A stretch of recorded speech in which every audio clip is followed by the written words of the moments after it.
Welcome to Educators with Oil podcast, where we discuss education with God,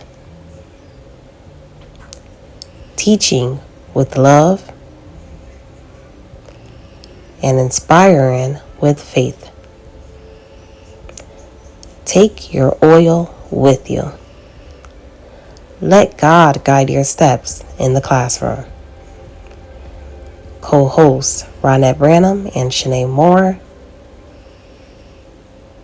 Welcome to Educators with Oil podcast. Welcome to Educators with Oil. We are here to discuss biblical principles, biblical strategies for effective teaching. I am Ronette Branham, and this is my co-host, Chenaemoore. How are you today, Chenae? I am awesome. I am doing so good today. I'm feeling super energized. I've been working on losing weight. So I've been getting up early and sticking to my routine. So I'm just feeling happy about that, being more disciplined. How are you? What's new I'm with you? great. I'm great too. I'm working on. I was working on losing weight last year, so I did lose quite a bit. But this year, I'm working on my eating habits. What am I eating? Because I had a physical, and there were some things that didn't turn out right, and I'm like, I'm eating well. Found out I'm really not. There's some things you need to eat better. So that's great. Yeah, I'm glad. So how's that coming for you? Yeah, it's good. You don't realize how much, like you just said, the food, it really matters. You have to put the right stuff in your body because it controls everything, makes you tired and sluggish, and it just messes up everything, your mental. So that's really important. Just focusing on eating the right foods. Yeah, that's where I am right now. Yeah. All right, well, let's get into our topic for today. I'm probably gonna have to edit this out, but I don't know what episode we're on. Or what episode are we? Episode 12. According to this is episode 12. Episode 12. Oh, it feels good. Okay, so episode 12. Today we are talking about how educators should be connecting with others in the school setting, as far as their students, making connections with their students, with their coworkers, with administrators, just everybody in the school setting. And why is that important for us and how can we do it? That's what we're going to talk about today. So I'll start us off with I'll start with Romans. Romans 12:16. Let me get that. I didn't write that.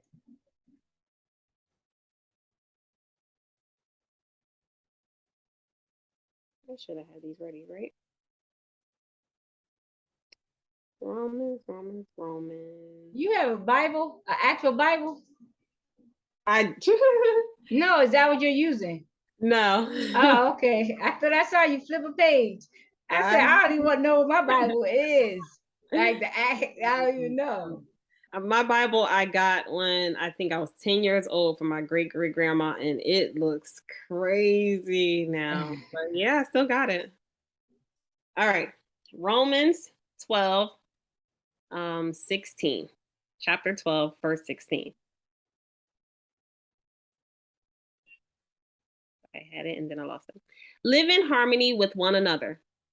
Do not be proud, but be willing to associate with people of low position. Do not be conceited. So I like that part. I took from that part, live in harmony with other people, including those in our profession. So do not be proud and be conceited as if you are better than your coworkers, than the students, than the parents, looking down, especially Right. like we work in urban school settings, and a lot of our families do not have much. They are living in poverty. So we don't want to walk around like, oh, don't touch me. Oh, don't talk to me. Uh-huh. Oh, like I don't have time for you. Like we don't want to do that. We want to make sure we're living in harmony with everybody. We're not above anybody. If anything can change in our lives and we are in that same position. Oh, So really?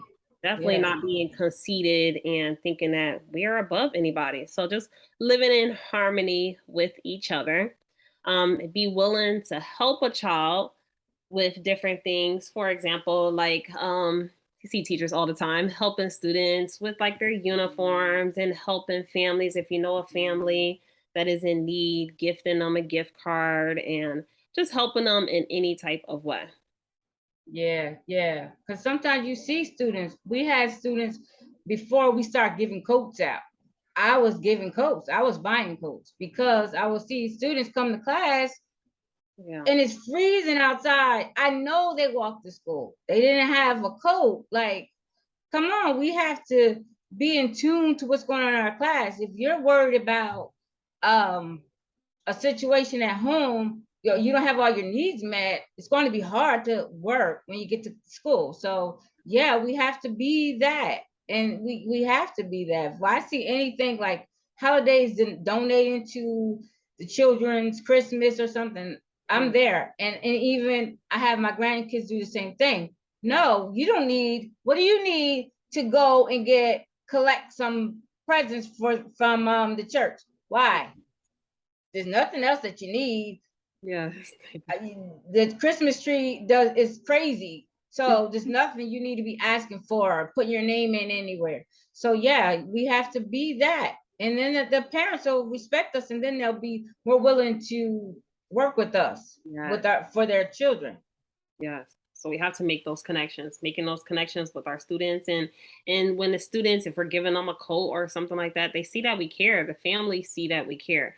So just I make connections in my classroom with my students or in the school in general, just by starting with a conversation, talking to people and asking them questions about what they need and what they're going through. Making those connections are very important so that it helps me to have empathy and compassion. So Yeah.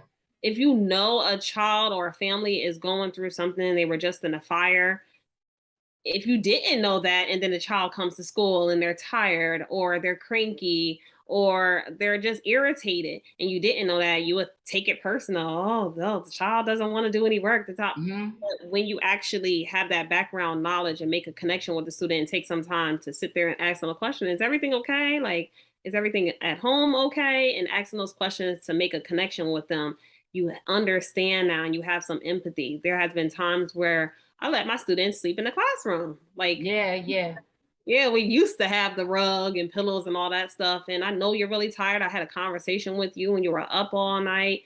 Go take a little nap. Like, I'll talk with you later on. But you gotta make those connections. And I believe that it's just starting with having a conversation. Right. And it is important to connect with the students because it'll make your job easier. It'll make their work easier because they have a connection. And then when you connect with somebody, let me see, I forgot what that hormone is that it releases. It releases, is it endorphin? It's called something called psychological safety, but oxytocin. Oxytocin. I should remember that. That's like that belonging, that I'm not gonna say what I was gonna say, but it's like that. Oxytocin is like when you make a connection with somebody and you feel like they're connecting with you, it releases that happy feeling that I'm good right now. Yeah. And that's something that I have scriptures too, also to go with that. You want to go to yours, or you want me to? No, you can go ahead. Okay, I have Philippians 2:4, and let each of you look not only to his own interest, but also to the interests of others. And in Hebrews 10:24 and 25. And let us consider how we may spur one another on towards love and good deeds, not giving up meeting together as some are in the habit of doing, but encouraging one another, and all the more as you see the day approaching. I know that the Bible is talking about the day of the Lord approaching, but if we're teachers, so the day approaching is like maybe the day when they have an assessment coming. So the day when report cards are coming. So you just want to make that positive connection just for fundamental success, because you want the students to relate to you. And how you can do that is sometimes it's just so simple. We think it's all this. We're reading a story and the story resonates with you, right? You might say the story is about a family moving, or it could be math talking about adding how many apples, how many oranges, or whatever. You could discuss that and see what that means to the student. Like, did you ever go to the store? You needed to buy something, and you need to know if you had enough money. You didn't want to get to the cash register, and you don't know if you have enough money. So you have to know how you're going to handle it. Did that ever happen to you? Did you ever have $1 and you need to go to the candy store up the street, and you and your brother went, and what did you do? How did you know how much you wanted to spend, or you had to spend, or what you can buy? So having those discussions, the students feel like you care about them. Yeah. They get that, like, I can tell my teacher anything. Yeah. I think I do too much of that, because my students want to start a conversation. I say one more, that's it.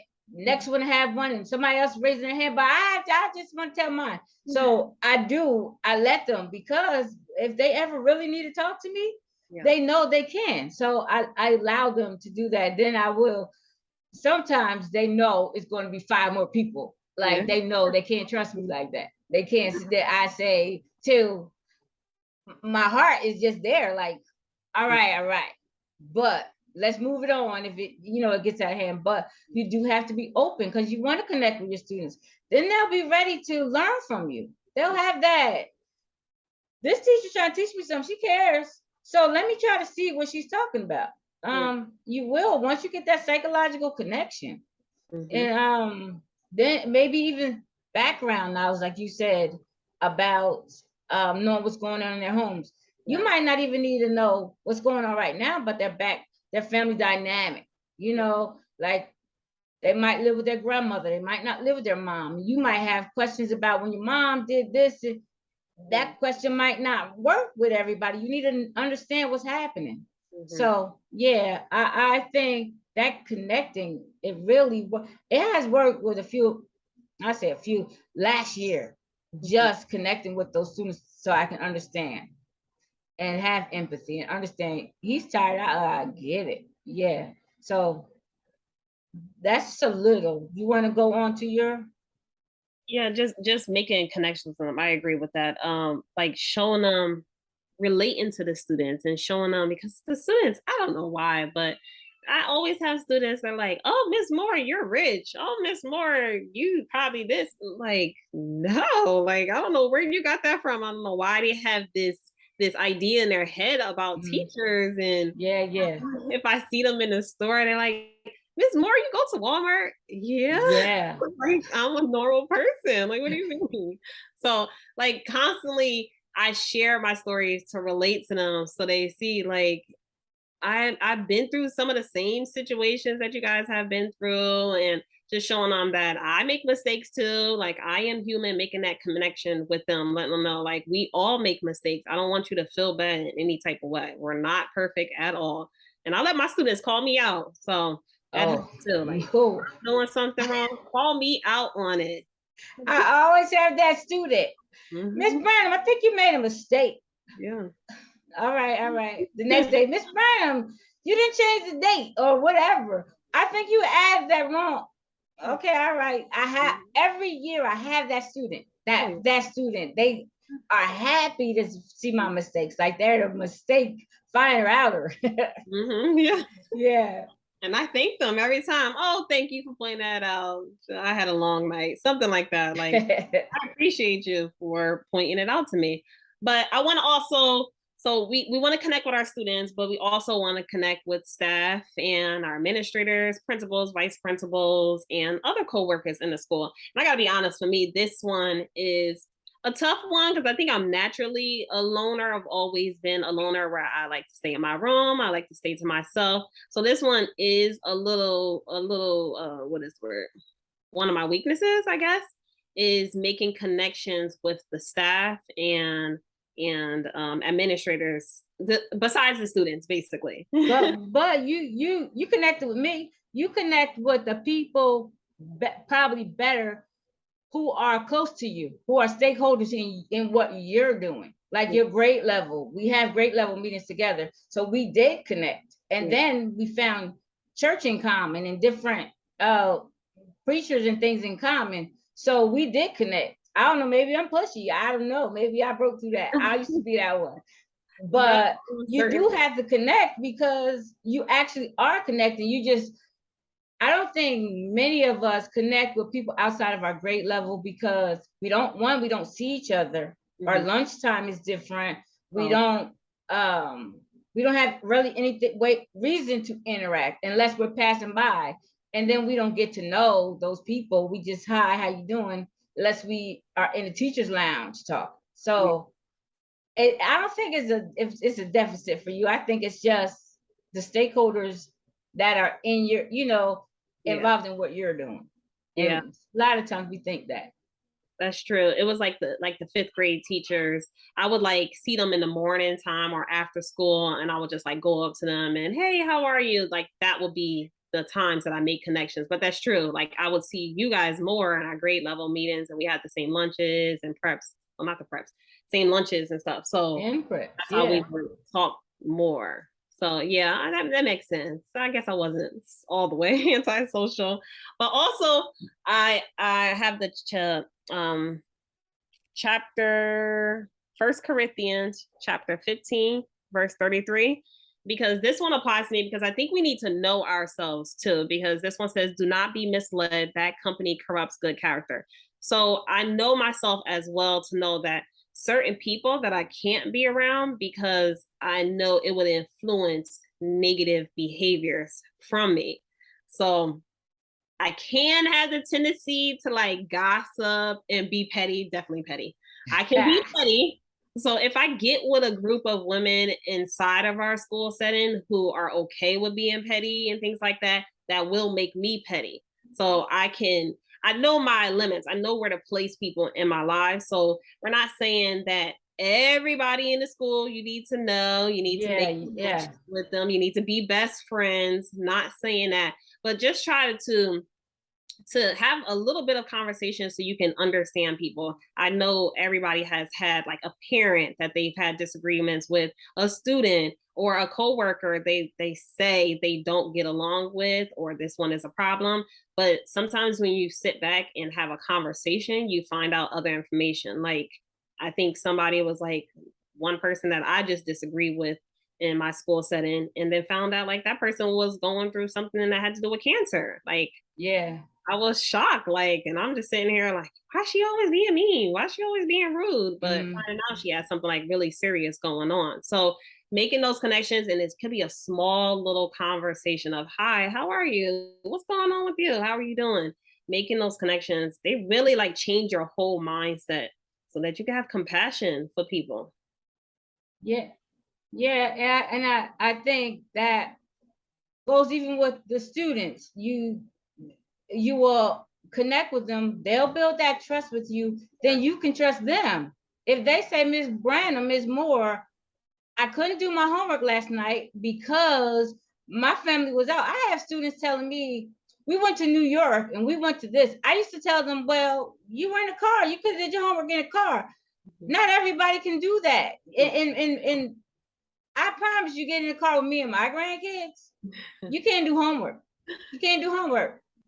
Maybe now a little bit because they have the headphones. So, but in general, but I have my music.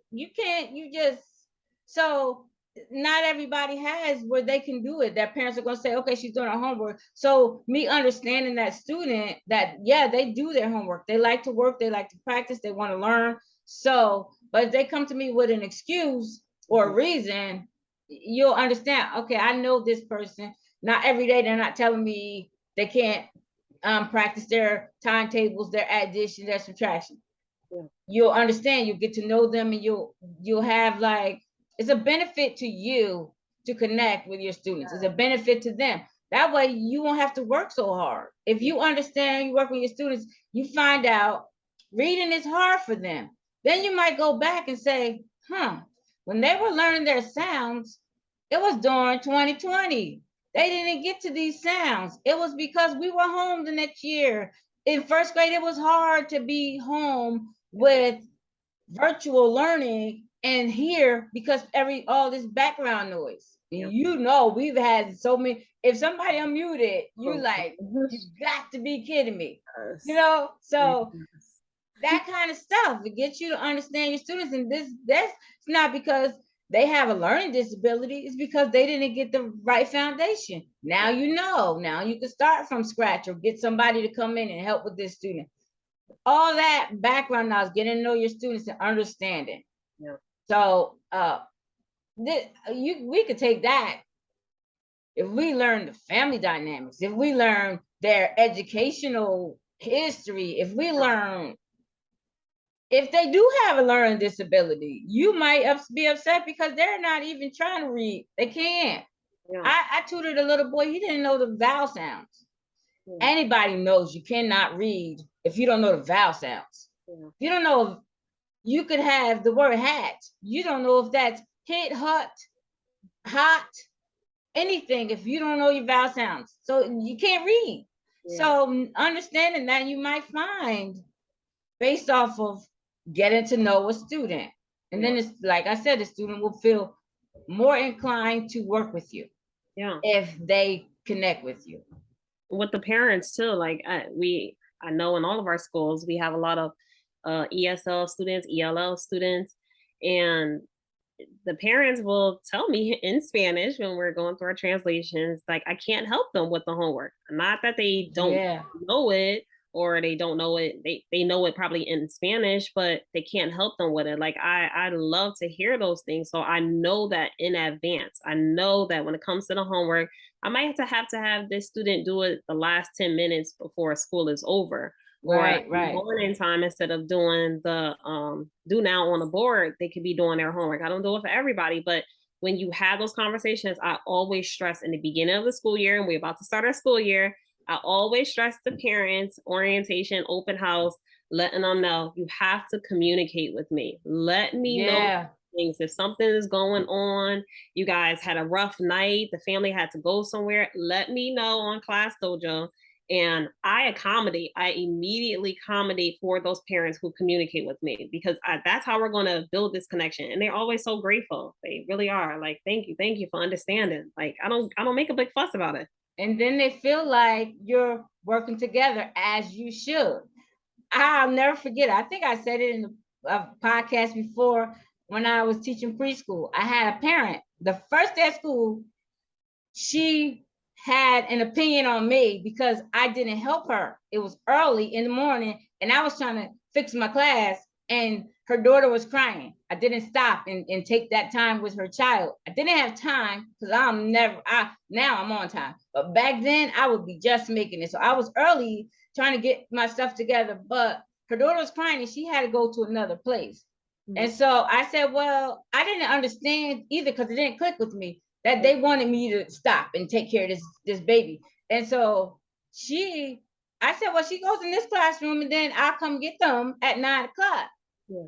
And then I didn't understand her mom was angry at that. So she told my assistant, I'm glad you're in this class because I don't like that teacher. Mm-hmm. And she said, why?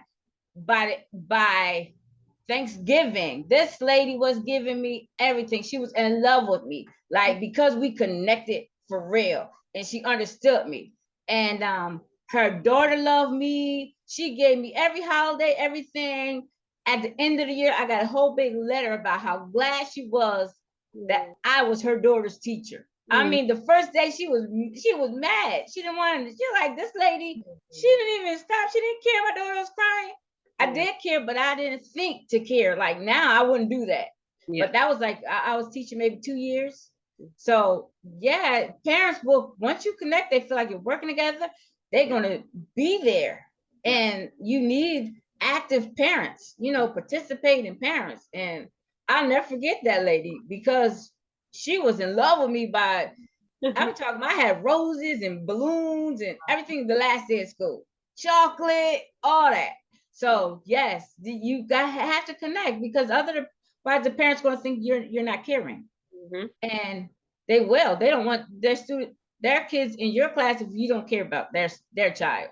Yeah. So I think you summed it up too, and it's just about teamwork. We have to do this together. Like, there's stuff that I know, but then I know there's other teachers that know something that I don't know. So we have to be talking to each other. We have to communicate, all stakeholders together, talking and communicating, so that we can do this as a team. We need everybody involved. So yeah, I agree. Teamwork. Yes, team. Across the grade levels, up and down. Teacher before, the teacher after, the parents, the administration. Oh, yes, the students, of course, but everybody else. So, with that said, do you want to sum it up? You just summed it up and take us out. So yeah, we're talking about connecting with students, staff, parents, administrators, and the importance of it is so that we can build connections, we can have compassion for students, the students can understand us, we can understand them, and we're just better people too, to just be nicer and just show that we are human and relatable and just remaining humble.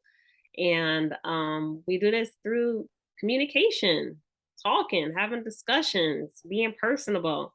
And that's how we'll build those connections. So we'll end it there. Remember to like our page on Facebook at Educators with Oil. Our email, educatorswithoil@gmail.com. And don't forget to like, share, and subscribe. I always forget that. Don't forget to like, share, and subscribe. And comment below if you want to add to our discussion. Thank you so much. Right. Have a good day.